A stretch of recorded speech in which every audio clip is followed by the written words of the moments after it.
sadis, jago bohong, gak punya perasaan. Itu gambaran yang sering kita dengar dari seorang psikopat. Gak jarang kita jadi bertanya-tanya, kenapa bisa ada orang seserem kayak gitu? Gimana kalau beneran kejadian di dunia nyata? Atau mungkin jangan-jangan sekarang malah ada psikopat sebenarnya ngumpet di sekitar kita? Atau malahan kita sendirilah psikopat itu?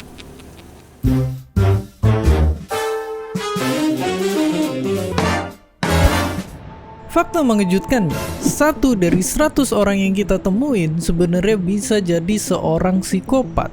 Dan bahkan yang lebih mengerikannya lagi, kita semua sebenarnya dalam tanda kutip punya sisi psikopat dalam diri kita. Kalau kalian punya sifat-sifat kayak bohong, curang, dan susah ngertiin perasaan orang lain, itu adalah contohnya. Tapi tentu punya sifat kayak gitu aja nggak bikin kita langsung jadi psikopat sadis kayak yang ada di TV-TV. Tapi itu jadi lanjut ke pertanyaan berikutnya, emang apa psikopat itu sebenarnya dan kenapa kalau mereka beraksi itu bahaya banget? Singkatnya, psikopati itu adalah gangguan jiwa yang bikin penderitanya nggak bisa berempati atau ngerasa bersalah sama orang lain. Ternyata beberapa bagian otak ini nggak terhubung di otak mereka.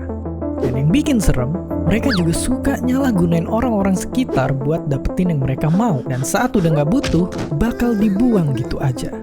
Jadi buat orang biasa, rasa takut dihukum atau rasa bersalah ke korban itu ibarat jadi rem yang nahan biar nggak ngelakuin kejahatan.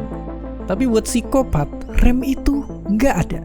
Dan celakanya, mereka gampang berbaur sama lingkungan.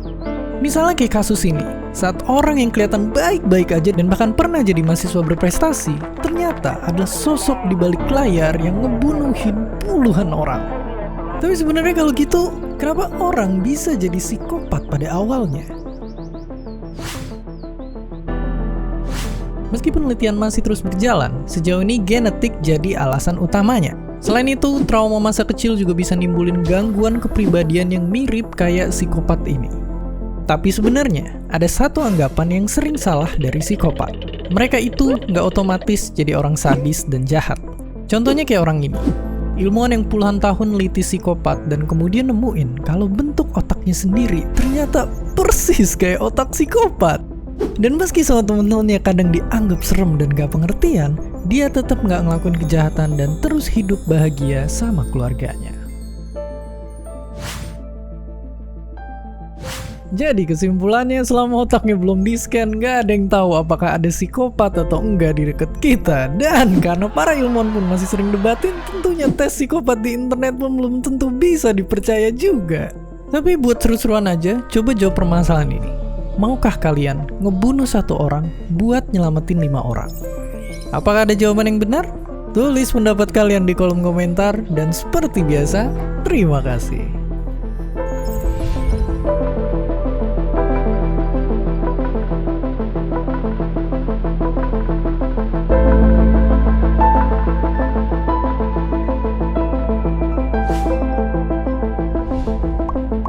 Terima kasih udah nonton Kok Bisa? Punya pertanyaan lagi? Tulis aja di kolom komentar di bawah. Keep asking and stay curious.